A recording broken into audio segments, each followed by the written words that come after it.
এবার দেখো বন্ধুরা কতটাই পারফেক্ট ভাবে কেকটা হয়েছে, দেখতেই পাচ্ছ একদম জালিদার স্পঞ্জি হয়েছে। নমস্কার, পিঙ্কি ভিলেজ কিচেনে আপনাদের সবাইকে স্বাগত জানাই। বড়দের প্রণাম জানাই, ছোটদের অসংখ্য ভালোবাসা জানাই। বন্ধুরা আজকের পর্বে আপনাদেরকে শেয়ার করব এই যে ব্ল্যাক ফরেস্ট কেকের একটা প্যাকেট নিয়েছি। ব্ল্যাক ফরেস্ট কেকের প্যাকেট দিয়ে আজকে চকলেট কেকের রেসিপি আপনাদেরকে শেয়ার করব। ব্ল্যাক ফরেস্ট কেক ডেকোরেশন হয় ক্রিম দিয়ে, তো ক্রিম দিয়ে আমি কেকটা বানাবো না, এমনি বানাবো যাতে সবাই এভাবে বানিয়ে খেতে পারেন।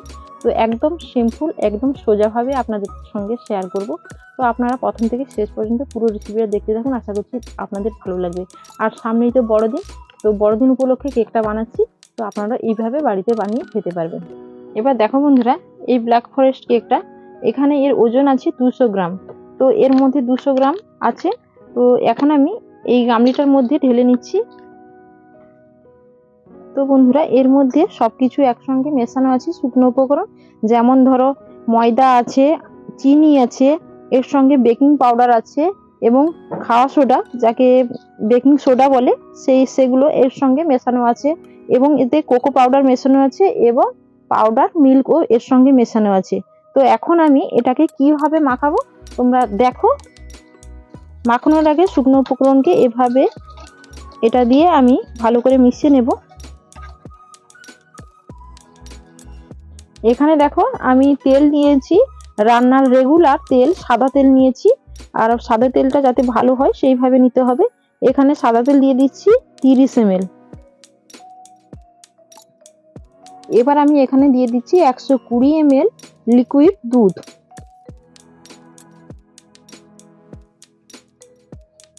এবার একসঙ্গে ভালো করে ফিটিয়ে নিতে হবে এভাবে।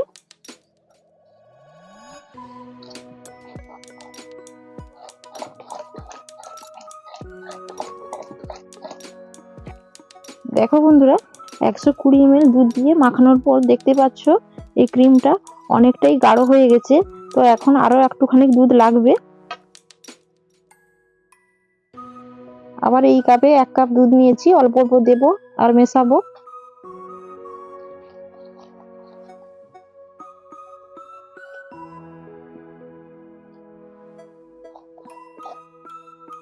দেখো বন্ধুরা এভাবে আমি ফিটিয়ে নিয়েছি খুব ভালো করে, একদম যাতে দানা না থাকে সেভাবে ফিটিয়ে নিতে হবে এই হ্যান্ড বিটার দিয়ে ভালোভাবে।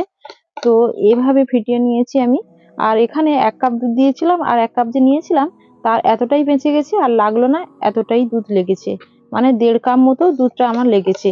এই কাপে দুধটা ধরে প্রায় 120 ml।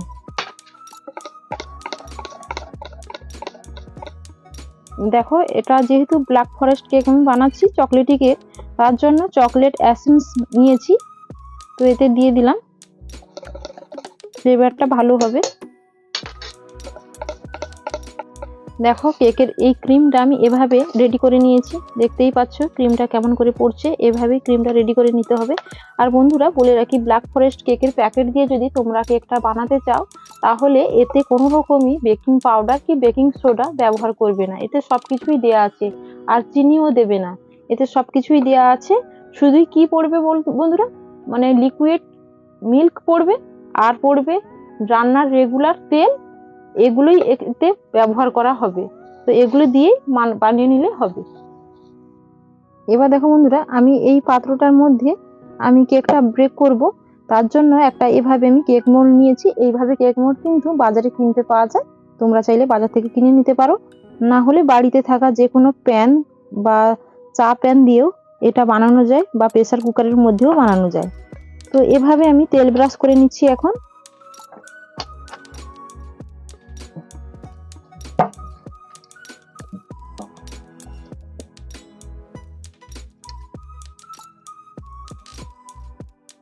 দেখো এইভাবে তেল ব্রাশ করে নেওয়ার পর আর একটুখানি ময়দার গুঁড়ো আমি এভাবে ছিটিয়ে দিলাম, যাতে কেকটা যখন ব্রেক হবে তখন আমার তুলতে সুবিধে হবে, খুব তাড়াতাড়ি কেকটা বেরিয়ে আসবে।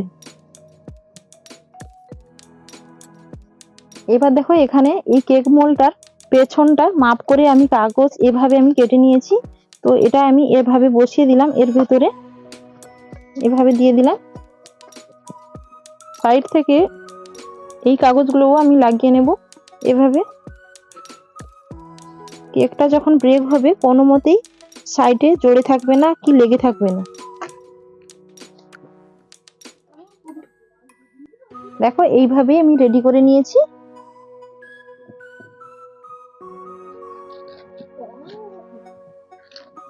এবার দেখো এটা আমি এর উপরে বসিয়ে দিলাম, এর মধ্যেই আমি কেকটা বেক করব। এবার দেখো এর মধ্যে আমি বালি দিয়ে দিচ্ছি, আর বালির পরিবর্তে তোমরা চাইলে লবণ দিয়েও বানাতে পারো। আমি এখন বালিটা একটু গরম করে নেব 10 মিনিট ঢাকা দিয়ে। এবার দেখো এই কেক মোল্ডের মধ্যে আমি ব্যাটারটা আমি ঢেলে নিচ্ছি।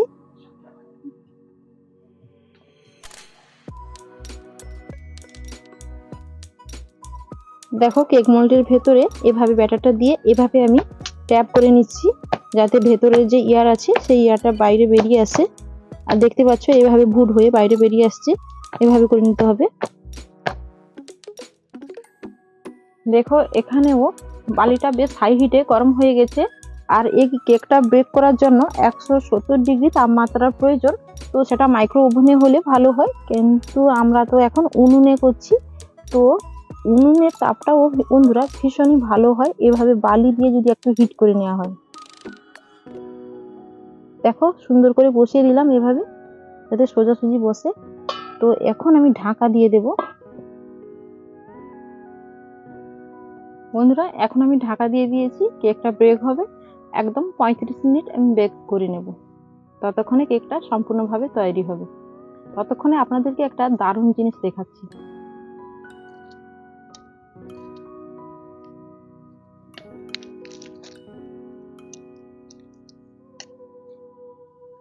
দেখো বন্ধুরা তোমাদেরকে একটা জিনিস যে দেখাবো বলেছিলাম, সেটা হচ্ছে এই জিনিসগুলো। এখন তো কেকটাকে ব্রেক করতে দিয়েছি, তার জন্য কি করব ভাবলাম একটু এগুলোকে বানিয়ে নিচ্ছি। আর এগুলোকে আমি হাতে এভাবে বানিয়ে থাকি, আমাদের বাড়িতে এগুলো তৈরি হয়, হাতে বানিয়ে থাকি।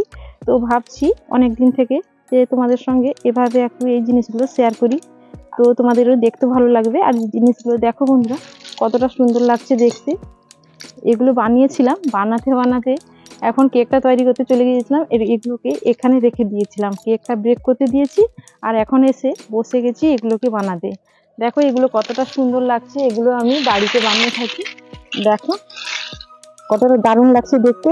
একদিন ভাবছি এইভাবে তোমাদের সঙ্গে ডিজাইন করে রেসিপিও বানিয়ে শেয়ার করবো, এইরকম করে ডিজাইনে। দেখো আরো বিভিন্ন প্রকারের জিনিস বানিয়ে থাকি। তো এগুলো তো তোমাদেরকে এগুলো দেখেছি, আরো বিভিন্ন প্রকার বাড়িতে আছে, ওগুলোকে আমি বানাই। দেখো কতটা সুন্দর লাগছে, এগুলো বিভিন্ন রকমের ডিজাইনের বানিয়ে থাকি।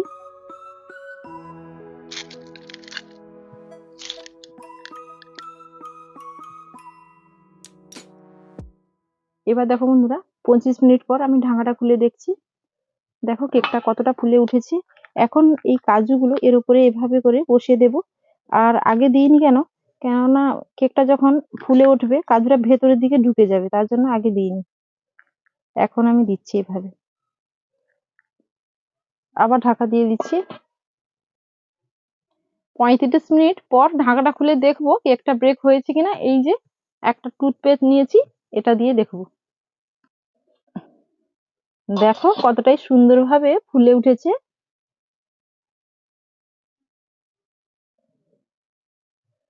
দেখো এই টুথপেস্টটা একদমই ক্লিন এসছে, একটুও জোরে নেই, লেগে নেই কোনো জায়গায়। দেখো তার মানে বুঝে নিতে হবে কেকটা আমার ঠিকঠাক ভাবে ব্রেক করা হয়েছে। এবার দেখো উনুন থেকে প্যানটা আমি নামিয়ে নেব। এবার দেখো বন্ধুরা এটা ঠান্ডা করে নিয়েছি, ঠান্ডা করার পর একটা ছুরি দিয়ে এই সাইড গুলোকে এভাবে আমি ছাড়িয়ে নিচ্ছি।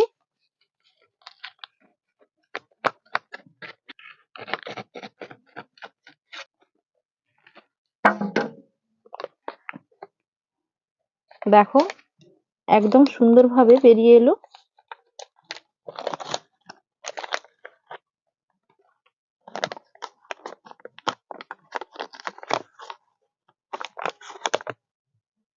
এবার দেখো সাইড থেকে কাগজগুলো আমি খুলে নিয়েছি, এবার এটাকে আমি কাটবো।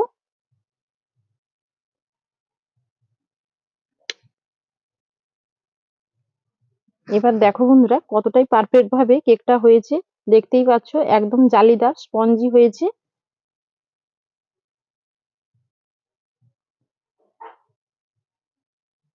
দেখো ভেতরটা কতটা সুন্দরভাবে হয়েছে।